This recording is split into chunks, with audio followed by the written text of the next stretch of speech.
A recent study released in August of this year noted that 39% of American workers, that's 68 million people, are planning on changing the timing of their retirement. What are the reasons for making that decision, and how should you address them if you are also thinking about changing your retirement date? John Conley and I discuss that on this episode of After the Paycheck.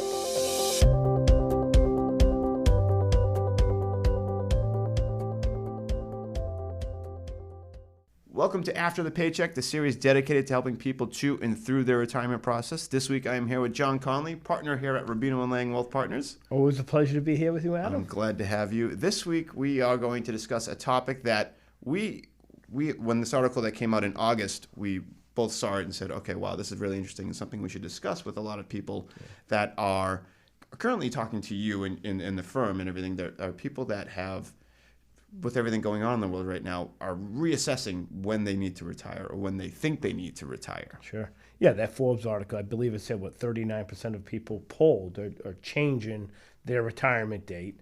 Right. And, that amounts to 68 million people we read, which is a lot of people. Right. And it kind of falls in with a lot of the questions that we're getting from people who listen to our radio show, or who come into the office. It seems to be a concern that most people are having. Right. It seems like the reasons that these people had to reassess their retirement date, their planned retirement date, is because they had to dip into their savings. Either they got laid off for their jobs and they can't contribute to their 401ks anymore, or there's just uncertainty about what benefits are going to be available to them in the near future. Big concerns. Yeah, so I guess that's the what we want to discuss today, is kind of really address if you're somebody who is within that 10-year window of retirement. If you are thinking, oh man, I think I do have to push back my retirement, what are the reasons why you might be thinking that? And how are you able to address that and overcome those, I don't want to say reasons or excuses, but some of those, concerns that they might have heading into retirement? Sure. Cool. So what would you say are like the three reasons why somebody might feel less confident about their retirement situation? Well, especially this day and age with COVID and the economy and the market. We have an election coming up that will have an effect on the economy as well.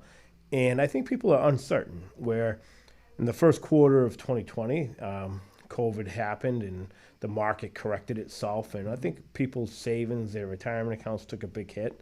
And, that they made them realize how fast things can turn.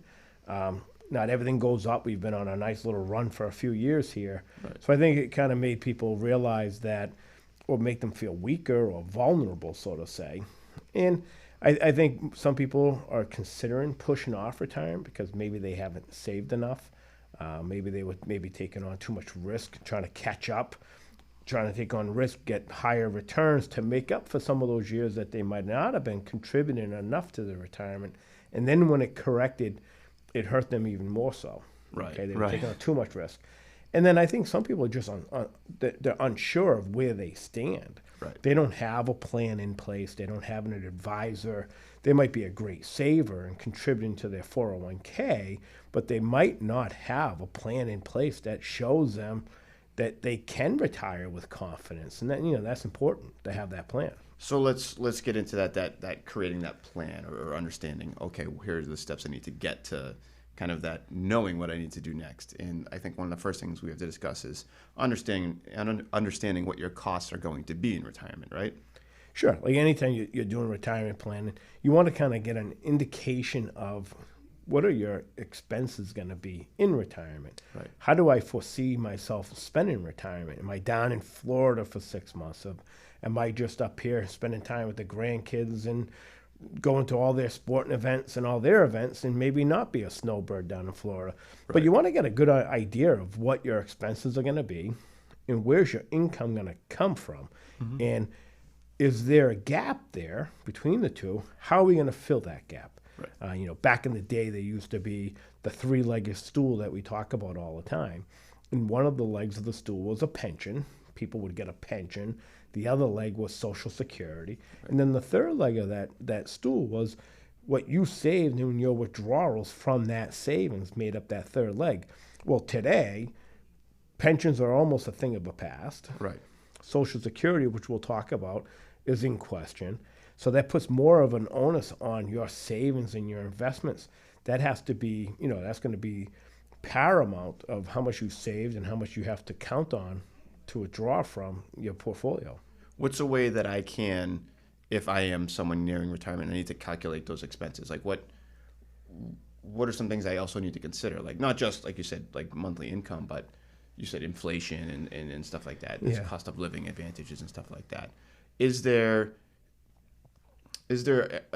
like something that I can just do today to just sit down? Or I guess it really is just sitting down. And we've said this in previous episodes. Yeah, you sit down, you take a look at what I think most people make a mistake. And I met an individual the other day, and he thought he was on easy street to retirement in 2 to 3 years. And when we really crunched the numbers and we went through our process with him, it wasn't as rainbows as he thought it was. The individual forgot to take inflation into consideration. Right. So in his, just an easy example, he had $1 million.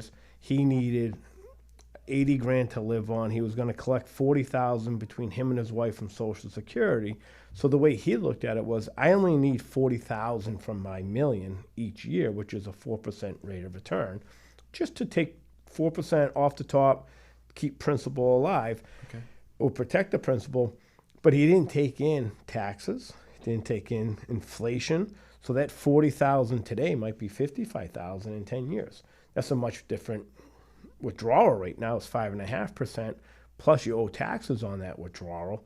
So then all of a sudden it was your portfolio has to work a little bit harder than you think it does. Do you think us discussing this right now, like you said, this person thought he was on easy street. Oh, I only need my portfolio to do 4% every year to maintain my lifestyle in retirement. Sure. Do you think that contributes to part of that? You know, those 39% of Americans that are saying like, maybe I should keep working for 3 to 5 years because I'm not considering this, that, or the other thing. Yeah, he was on the flip side. He thought he was fine to stay on his target. Right. Other individuals are saying, if I retire now, so let's take an individual who might be looking to retire in the next year or two. Right. This is a difficult time to be retiring, right? So if you have the ability to continue to work, you feel more comfortable of receiving a paycheck, a salary, versus stop working, live on a fixed income, Social Security, and any withdrawals from your portfolio.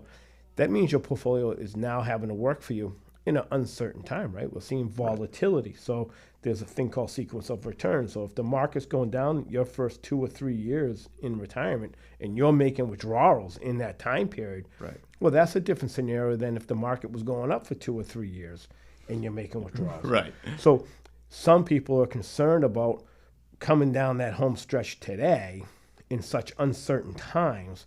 They're thinking maybe it might be better for me to just continue working, Right. use my salary versus my savings. So what would be a reason why it wouldn't be a good idea for me to keep working 3 to 5 years? I look at it, there's no real clear cut reason why you should work or not work, so to say. Okay. I think if you can continue to work and you might not have saved enough, you should continue to work or allow your money to maybe recoup what it lost in the first quarter of this year. It's a case-by-case situation. Okay. But I think if you haven't saved enough or you're concerned about the volatility, you should continue to work Okay. if you can. And you want to. You know, one thing I realized when working with our clients is when they finally are financially independent and they can retire, and we've met their goals of, hey, today's the day. You're officially, you can retire if you really wanted to. More often than not, some people say, you know what, I'm going to continue working. It's not heavy lifting. I'd rather use my salary versus my savings. Feels good knowing I can go to work tomorrow and I could walk out the door. I don't need the job, so the job doesn't become this weight that is wearing you down like your early years when you're working because you have to. Now it's a choice. Okay. So it makes going to work a little bit easier. Okay. So if I am unsure if I need the job or if I want the job, how do I determine that? Having a plan. Having a plan. Understanding where you are on this journey. If you're 5 to 10 years away from retiring and you don't have a plan, create a plan. Get an understanding where you are so that we can make the necessary adjustments that have an immediate impact on your overall picture down the road. Because it's like going to a doctor's office. Early detection is best, right? Right. So if you're not on the right path and you're 5 to 10 years out, we can make changes that will get you back on path, correct? But if you come in a year or two before you were hoping to retire and you realize I'm nowhere near where I should be, then it's kind of more difficult, right? So get a plan in place, understand where you are, find out what's good, what's bad, and what changes need to be made. Okay.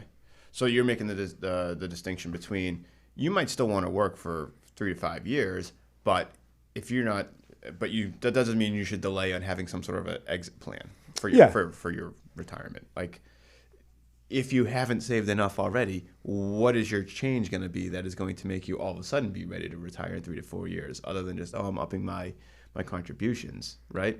Yes. If you don't know how much you actually need. And you don't understand how much you got to save between now and then. What's the average return I need to get to where I want to get to? Right. You're just kicking the can down the road by practicing maybe the same bad habits or behaviors that you had before. Yeah. But working with an advisor and helping you, someone who's on the same team as you, is saying, hey, this is what we need to save on a yearly basis. This is the rate of return that you need to get you to that end game. Yep. Just because you want to stop working in 3 to 5 years doesn't mean you can. Right. Okay. But on the flip side, if we do things right, maybe you can retire sooner than you were hoping to. Right. What about people who are opting to work longer because they don't think they're going to have certain government beneficiaries or benefits? Yeah. So when you that's a big concern everyone has, right. And you keep reading about Social Security, right. and how much strain it's under, right? What happens with Social Security is that in the trust fund today, there's enough money in there to pay the benefits until 2035, 2037. Different studies show different things, but it will pay enough of the benefits until 2037. Then when the reserves in the trust runs up, at that point in time, the benefits might actually be reduced by 26%. Okay. So that's a concern that a lot of people have that are living on a fixed income once you stop working. That is one of the big legs of that retirement stool that we talked about. So all of a sudden, your Social Security could get hit by a 26% loss of income. Right. How do we make up that? Okay. So when you work with someone and you have an advisor, they'll show you that this is what your Social Security looks like today, but let's also take into consideration 2035, 2037, in that range. Let's reduce that Social Security by 25% in your income. And what effect does that have moving forward? Right. It's going to put more strain on your savings that you have to draw more from, or you might have to alter your plans. Maybe I work longer. Maybe I don't spend as much. Right. So let's kind of get that moving and looked at prior to making any decisions of when you want to retire. How often when you sit down with somebody, when you're like, hey, it looks like if we run these scenarios, your probability of success in retirement is like 80%. But if we make these small tweaks, you'll be at 100. Do you get a lot of pushback from people when they're like, nah, I need to have my monthly subscription to, Boy Scout magazine or whatever it might be like?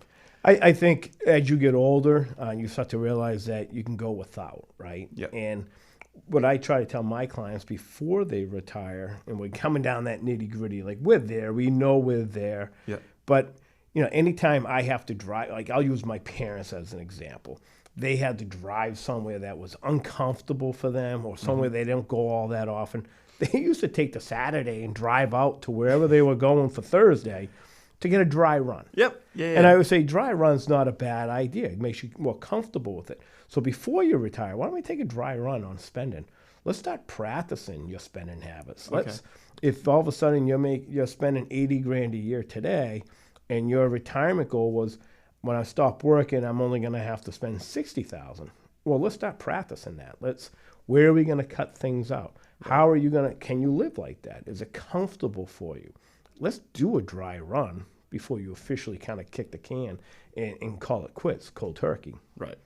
So to me, it sounds like if I am someone who is in this boat of like, hey, I was hoping to retire within the next 5 years, but I'm not sure, so I might have to work another 3. Before I really commit to any of those things, some actions items I can take from this is to really sit down and figure out what my current budget needs are. Sure. What my essential expenses are going to be and what my lifestyle expenses are, and then really map out what I'm going to need per month. And that doesn't really take into account inflation and stuff like that, Inflation, right? taxes, and then you have to look at longevity, right? How long do you think you're going to live for? You know, I have clients that come in and say, "Oh, I'm only going to live to 84," and they're like, Such a precise number. and they're 72. So I'm like, well, I hope you live longer than 84, but I'm not going to project that you're going to die at 84. So let's run this out to 95. Right. If it works, the plan works. If you're living to 95, it will work if you pass away at 84. Right. Right. So let's not project that you're going to pass away at a young age. Let's look at it longevity wise. Right. Because if all of a sudden we plan you passing away at 84 and you don't, well, then we're we have trouble. And also, people change their spending habits in retirement. Mm-hmm. You know, what you spend today doesn't necessarily what you're going to continue spending in the future. Most people do spend less, but let's not project that we're going to spend less, but you end up spending less. Things, you don't want to go out to dinner as much. Travel becomes a little bit more of a pain in the rear Yep. end. So you do alter your spending, but when you work with an advisor and you sit down and you have an annual review, alter that. Let's change your spending habits to reflect what's really happening. Or you might actually spend more in the early years versus the later years. So let's build that into the plan. Right. Some of my clients say, hey, I want to travel a lot my first 10 years. So let's build that in that balloon payment of travel into your plan so that's already counted for. Right. So that actually is the next part of what I think would be my action item. So I'm creating that initial budget, essential and lifestyle expenses. Kind of think about what it is I want to do in my first few years of retirement. Do I want to either sit, travel, spend more time with family, friends, whatever it may be, and factor that into what is going to be your expenses, right? So Sure. you have an additional expenses on top of what your initial thought of what your expenses are. And then try to start to map that out. You know, okay, if I'm going to be doing this, and not have an end age in date, but realize like, okay, is the amount I'm going to have going to sustain for multiple years? Sure. You know, it's just, hey, I'm going to slide into the grave, you know, with pennies in my pocket, you know, right before I go. But on the flip side, like a positive of doing this. So let's say we go through the process and you're hoping to retire in 5 to 6 years. And we go through the process and we realize you're well on your way. Right. You've done a great job saving. You're a fantastic saver. You've gone without. You sacrificed. So your spending needs are in line with what you saved. But then we go through your portfolio and we realize that you're being super aggressive, Right. and you're trying to hit the home run all the time when you've already won the game. Right. So why do we want to be so aggressive when all you want to do is get on first base? You don't need a home run. Right. So then you can alter your risk tolerance based on where you are today. Right. So Yeah. but if you haven't saved enough, now you might have to be a little bit more aggressive than what you're comfortable with. But that's the situation you're in. But on the flip side, why be aggressive when we don't have to be? Right. Yeah. I think the analogy would be, yeah, if you're already on third base, because over the years you've hit so many singles and doubles and everything that you're ready to hit home. Yeah. All you need is a single to bring you home. Yeah. No, Exactly. I like that. That's a good analogy. So that would be the third step in the action item is once you have these kind of rough numbers or you have your portfolio and everything, take it to somebody, a professional who can actually dissect all of this and run plans and say, hey, here's where we can make sure you are going to be successful, or here's where we need to make some tweaks to ensure that you have a greater chance or a greater probability of success in retirement. Absolutely. You want everyone to retire with confidence. Right. That when you finally turn in that pink slip and say, I'm done, you're comfortable. You're ready. You're confident that you don't have to go back to work and that it's not going to alter and change and you're going to lose so much money that you have to go back to work. Yeah. Your plan should be in alignment with your risk tolerance, what you're trying to accomplish, and you should always retire with confidence. Yeah. You get to retire because you want to, not because you have to. Exactly. Yeah. Awesome. John, thank you very much for covering this. I know that this is a weird topic where everyone's wondering when they can retire, not, oh, should I push out my retirement? So kind of. Yeah, it's timely. You got a lot of different people with a lot of different concerns where the companies they work for, they might have made the person a part-time employee. So now they're not contributing as much as they used to their 401k because all of a sudden they're work has changed. They're not working, they're not earning as much. Right. Maybe the company changed the rules in the 401k. They're not matching because the company's not on solid footing right now. Right. So there's a lot of different moving parts here, and a lot of people have a lot of concerns.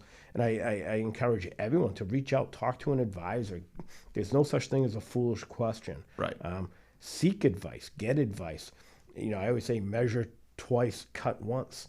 Double and triple check everything. Get an understanding of where you are today. And it's important to have somebody who's not emotionally attached to everything to have not a say in it, but to bring stuff to your attention that you might not have been aware of, previously. Yeah. You're so emotionally hot because you got cut to part-time, or maybe, your company got bought out or whatever. And I talk about discipline a lot. I always Right. say you got to have discipline in these uncertain times. This is where discipline is crucial and paramount. We have to be disciplined during these times. We don't want to make long-term decisions based on something that's short-term. But at the same point in time, you don't want to put your head in the sand and say, it will come back. Well, it might take a while for it to come back. What are we doing in the meantime to minimize any type of losses or take advantage of the run-up or the recovery when it does happen? Right. So discipline is key. And like you said, don't let the emotions get in the way. Right. Awesome. John, thank you very much. You're welcome. My pleasure. It's my favorite part of the job here. Because we have that on record. So, if you have any questions for John or anyone here at Rubino and Lang Wealth Partners, feel free to fill out a form at afterthepaycheck.com. If you're not already subscribed to episodes of After the Paycheck, you can do that at afterthepaycheck.com as well, or wherever you get your podcast. Just search for After the Paycheck. Until next time, take care.